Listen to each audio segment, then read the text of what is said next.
Welcome to the Slop Farm. Enjoy the video. You've launched Filmora and brought your media into the project. Now act. First, set the timeline ratio to 16:9 so framing stays consistent. Drag your main clip to track 1, then select it and press Ctrl+C and Ctrl+V or right-click duplicate to make an identical copy.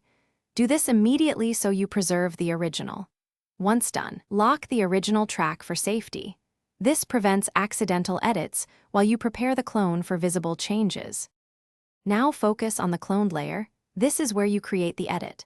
Move the clone to track 2 and offset it by 0. 5 to 2 seconds if you want a staggered cut, or stack it directly for overlay effects. Apply transform controls to scale or reposition, and add speed or mask effects for creative separation. Use keyframes on position and opacity to animate motion. Make sure to apply easing so movement feels natural. Keep the original locked so you can toggle comparisons. Finish by previewing the composite and rendering a short section to confirm timing and quality. If audio drifts, unlink the clone's audio and adjust manually. You can mute or replace it. Export using codec settings that match your project. Use a lossless preset for a quality check, then the final delivery preset.